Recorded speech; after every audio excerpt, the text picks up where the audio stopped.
السلام عليكم ورحمة الله وبركاته حبايبي في 5 ابتدائي، أهلا وسهلا بكم في قناة مس مروة للدراسات الاجتماعية. تعالوا بينا يا حبايبي الحلوين نكمل منهج الدراسات الترم التاني. النهاردة معادنا وتاني درس مصر في عصري البطالمة والرومان. هنشوف شكل مصر وشكل الحكم في أيام حكم البطالمة والرومان. بالحلوين، مصر القديمة انتهى الحكم فيها، يعني نهاية العصور الوسطى بتساوي نهاية حكم مصر القديم، لأن مصر في الوقت ده تعرضت لغزوات وأخطار كتير قوي، منها الفرس، لحد ما انتهى الوضع إن الإسكندر الأكبر دخل مصر وخد مصر وخلاها من ضمن إمبراطوريته أو ممتلكاته. الإسكندر الأكبر هو مين؟ هو قائد يوناني جاي من بلاد اليونان، حكم مصر هو والحكام أو الملوك اللي جم بعده حوالي 3 قرون، يعني 300 سنة، بداية من سنة 332 قبل الميلاد اللي هي قبل ميلاد المسيح عليه السلام، لحد سنة 30 قبل الميلاد، يعني 300 سنة، 3 قرون. القرن بيساوي 100 سنة. يا ترى ايه هي اسباب سيطرة الاسكندر الاكبر على مصر؟ ليه الاسكندر قرر انه يستولى على مصر ويضمها لممتلكاته؟ لانه كان عايز يوسع امبراطوريته، يوسع حدود دولته، يعني كان طموح وطامع ان حدود امبراطوريته تكون واسعة، فعشان كده جه مصر واستولى عليها. كمان عشان ايه؟ يأمن الاكل لجيشه، محتاج يأمن الطعام لكل أفراد الجيش بتاعه، لأن مصر في الوقت ده كانت أكبر مصدر لإنتاج القمح في العالم القديم. لما أقولك بما تفسر سبب سيطرة الإسكندر الأكبر على مصر، ليه؟ هتقول قرر الإسكندر الأكبر السيطرة على مصر لتوسيع إمبراطوريته، يوسع حدود دولته، وإيه كمان؟ تأمين الغذاء لجيشه، باعتبار مصر أكبر مصدر لإنتاج القمح في العالم القديم. مصر هي أكبر مزرعة قمح في العالم القديم. تعالوا بينا نعرف إيه هي أهم أعمال الإسكندر في مصر عشان المصريين يتقبلوا حكمه ويرضوا ان هم يكونوا ضمن دولته او امبراطوريته. اظهر الاسكندر احترامه للديانة المصرية، احترامه ليها، احترامه للمعبودات او الالهة وللطقوس والشعائر الدينية اللي كان بيعملها المصريين. وكمان زار معبد الاله امون اللي موجود في واحد سيوة، وبدأ يخطط عشان يبني مدينة الاسكندرية عشان تكون هي عاصمة البلاد.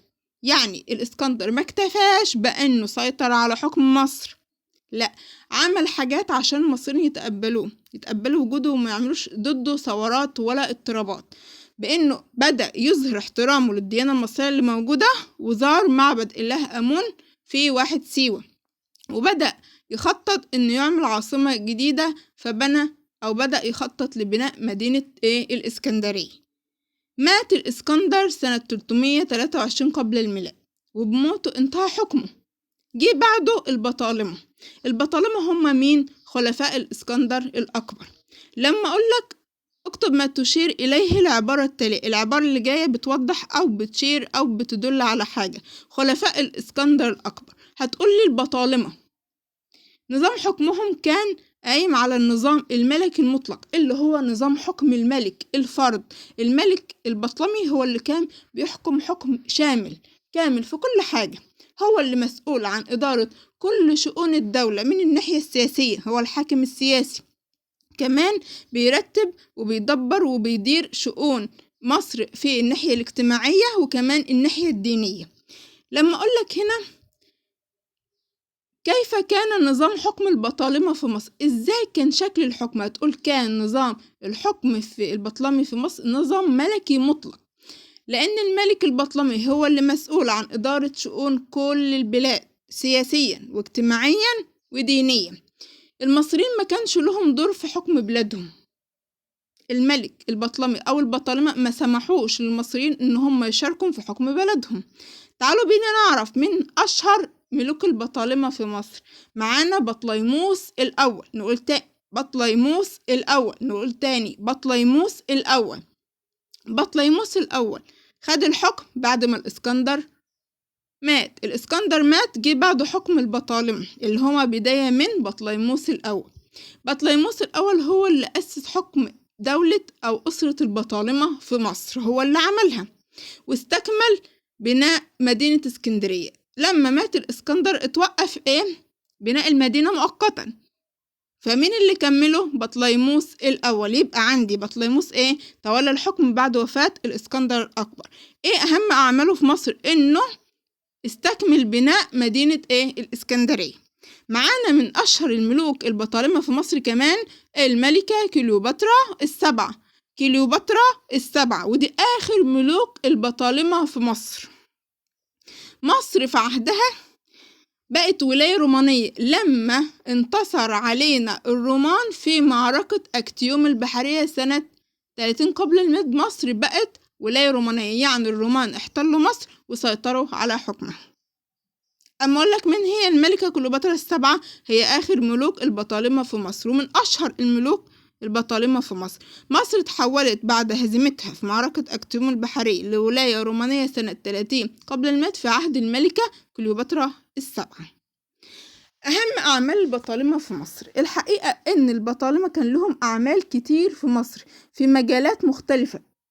زي الجيش، اهتموا في بداية حكمهم إنهم يعملوا جيش وأسطول قوي عشان يحموا طبعا دولتهم ويحموا حكمهم، محتاجين جيش وكمان أسطول قوي. دخلوا على مجال الصناعة، فبدأت الصناعة تزدهر، يعني تنتعش. طيب اديني أمثلة على الصناعات اللي انتعشت وازدهرت أيام البطالمة في مصر. صناعة الزيوت والمنسوجات والزجاج والعطور. عندي 4 صناعات ازدهرت وقت ما كان البطالمة بيحكموا مصر: الزيوت والمنسوجات اللي هي النسيج، وكمان الزجاج والعطور. دخلوا على الزراعة فعملوا حاجات كتير، من ضمنها ان هم حفروا ترع وقنوات، ودخلوا لمصر محاصيل زراعية جديدة ما كانتش موجودة زي العنب والزيتون، وأضافوا كمان آلات زراعية جديدة زي الساقية اللي احنا بنشوفها بتدور في المزارع والأراضي الزراعية بتاعتنا. مين اللي دخلها لنا؟ البطالمة. وما اكتفوش بكده، استوردوا لينا سلالات جديدة من الحيوانات. في أنواع حيوانات معينة ما كانتش موجودة في مصر قبل ما البطالمة يكونوا موجودين، هم اللي بدأوا يستوردوها ودخلوها مصر. يبقى إذن البطالمة بدأوا يطوروا في الجيش بأنهم عملوا جيش قوي وأسطول قوي، ودخلوا على الصناعة فبدأت الصناعة تزدهر. عندي صناعة الزيوت والمنسوجات والزجاج والعطور ازدهروا في عصر البطالمة. الزراعة عملوا بقى في الزراعة؟ مين يجاوب معايا؟ حفروا الترع والقنوات، برافو. ودخلوا لمصر كمان محاصيل زراعية جديدة زي العنب والزيتون. وما اكتفوش بكده، هم استحدثوا أو دخلوا آلات زراعية جديدة زي الساقية، واستوردوا سلالات جديدة من الحيوانات. في مجال التجارة عملوا منارة اسكندرية اللي ساعدت السفن إن هي تمشي في البحر، يعني أرشدت السفن في البحر. ومش بس كده، فرضوا الرسوم على التجارة الخارجية. طبعا لما السفن عرفت تمشي في البحر رايح جاي من وإلى اسكندرية بدأت تزدهر حركة التجارة، فهم استغلوا النقطة دي يا حبايبي الحلوين عشان يفرضوا رسوم زي ضرايب كده، ضرايب على التجارة الخارجية اللي جاية اسكندرية واللي خارجة من اسكندرية. ازاي طوروا في التجارة؟ ان هم انشأوا منارة اسكندرية. عملت المنارة دي؟ ارشدت السفن في البحر. فلما ازدهرت بقى التجارة وبدأ يبقى فيه تجارة وتعامل تجاري وتبادل تجاري بين مصر وغيرها من الدول، هم فرضوا رسوم على التجارة الخارجية اللي هي من وإلى مصر، دي التجارة الخارجية. طيب في التعليم والثقافة عملوا بنوا جامعة اسكندرية اللي انتعشت وازدهرت فيها العلوم اللي كانت معروفة ليهم في الوقت اللي عايشين فيه أو عصرهم أو زمنهم، زي الرياضيات وكمان والطب والأدب والتاريخ والجغرافيا والفلك. تعالوا بينا نحفظ مع بعض اللي ازدهر في مصر أيام حكم البطالمة من ناحية التعليم والثقافة. ازدهرت العلوم اللي كانت معروفة ليهم في العصر ده لما هم بنوا جامعة اسكندرية. طيب الرياضيات ده أول علم ازدهر، يبقى معانا الرياضيات كمان والطب والأدب والتاريخ والجغرافيا، أدب تاريخ جغرافيا وكمان علم الفلك. دي العلوم اللي ازدهرت لما البطالمة عملوا جامعة اسكندرية. أسسوا كمان مكتبة اسكندرية اللي كان فيها كتير من الكتب في كل أو مختلف فروع العلم والمعرفة، كتب كتير في علوم كتير جدا. أكتر المكتبات شهرة في العالم القديم هي مكتبة اسكندرية. يبقى في مجال التعليم والثقافة عند حاجتين البطالمة عملوها. أول حاجة جامعة اسكندرية اللي ازدهرت فيها العلوم المختلفة زي الرياضيات، كمان الطب، الأدب، التاريخ، الجغرافيا، الفلك. ومكتبة اسكندرية أسسوها وعملوا إن هم يضيفوا ليها كتب كتير في مجالات علوم ومعرفة. ومكتبة اسكندرية دي كانت من أكتر المكتبات شهرة في العالم القديم. يا ترى هي أسباب سقوط دولة البطالمة في مصر؟ ليه دولة البطالمة سقطت في مصر؟ ليه اختفت وقعت؟ دولة البطالمة مع الوقت تعرضت للضعف زيها زي أي دولة في العالم القديم. أسباب سقوطها وأسباب تعرضها للضعف 4 أسباب. أول سبب معانا ثورات الشعب المصري ضدهم. لو رجعنا للدرس من أوله هنعرف إن البطالمة منعوا المصريين إن هم يشاركوا في حكم البلاد، فده طبعا خلى المصريين يكرهوا الحكم البطلمي، فبدأوا يعملوا ثورات واضطرابات ضد البطالمة. تاني سبب معانا ضعف الملوك بعد الملك بطليموس الثالث. الملوك اللي جم بعد الملك بطليموس الثالث كانوا ملوك ضعفاء ما قدروش يسيطروا على شؤون الحكم. تدخلت روما في شؤون مصر الداخلية. يبقى ثورات الشعب المصري ضد حكم البطالمة أضعفت دولة البطالمة. كمان ضعف الملوك اللي جم بعد الملك بطليموس الثالث، وتدخل روما اللي هم مين؟ الرومان في شؤون مصر الداخلية. ده أدى لهزيمة الملكة كليوباترا السبعة، ودي آخر ملوك البطالمة في مصر على إيد الرومان، اللي كان في معركة أكتيوم البحرية اللي قامت 31 قبل الميلاد. ده أدى لسقوط مصر تحت سيطرة الرومان وبقت ولاية رومانية سنة 30 قبل الميلاد. هي أهم الآثار البطلمية؟ الحضارة البطلمية في مصر ما اكتفتش بالعلم والتجارة والزراعة والجيوش والحاجات دي، لا ضافت لنا آثار اللي هي من ضمنها معبد إدفو ومنارة اسكندرية. يبقى عندي دلوقتي أهم الآثار أثرين من أهم الآثار البطلمية في مصر. نركز مع بعض أثرين: معبد إدفو ومنارة الإسكندرية اللي كان عاملها البطالمة عشان يرشدوا السفن في البحر. مصر خلاص بقت ولاية رومانية. دخل الرومان مصر وحكموا وحرموا على المصريين الاشتراك في حكم بلد. زي ما البطالمة منعوا المصريين ان هم يشاركوا في شؤون حكم البلاد، برضو الرومان حرموا على المصريين الاشتراك في حكم البلاد. مصر على طول خضعت وبقت تحت ايد الامبراطور الروماني على طول مباشرة، هو اللي بيتحكم في كل شؤونها السياسية والاجتماعية والدينية والاقتصادية. كل الشؤون بتاعة الحكم كانت على طول مباشرة تحت ايد او تحت سيطرة الامبراطور الروماني. يا ترى هي اهم اعمال الرومان في مصر؟ الرومان استغلوا مصر اقتصاديا لصالحهم، استغلوها في الزراعة والصناعة والتجارة والثقافة وغيرها. الزراعة مثلا اعتبروها ان هي مزرعة القمح. قلنا ان مصر طبعا اكبر مكان لانتاج القمح في العالم القديم، عشان كده اهتموا ان هم يزودوا زراعة القمح عشان ياخدوه ويحصدوه ويبعتوه روما ويستفيدوا منه. دخلوا على الصناعة واهتموا بالصناعات اللي هتعود عليهم بالفائدة، زي صناعة ورق البردي والزيوت والأدوية والزجاج. 4 صناعات اهتم بيها الرومان في مصر. هي صناعة ورق البردي والزيوت والأدوية والزجاج. والتجارة طبعا اهتموا بيها، لأن اسكندرية في الوقت ده بقت أهم مركز تجاري في منطقة شرق البحر المتوسط. شرق البحر المتوسط دي منطقة كبيرة فيها مدن كتير تجارية. أهم مركز تجاري في المدن دي كان اسكندرية، وده اللي خلى الرومان يهتموا بالتجارة عشان يستفيدوا من وراها.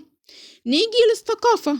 اسكندرية بقت هي المركز الثاني في الثقافة بعد روما. طبعا روما هي عاصمة الإمبراطورية الرومانية، ودي أهم مدينة ثقافية. تاني مدينة بعدها اسكندرية. عشان كده الرومان عملوا أنشأوا في اسكندرية المسارح زي المسرح الروماني، والمعابد زي معبد راس السوداء اللي موجود في اسكندرية. الرومان زي ما قلنا حرموا على المصريين الاشتراك في حكم البلد، منعوا المصريين ان هم يشاركوا في حكم البلد. ومش بس كده، اضطهدوا المسيحيين.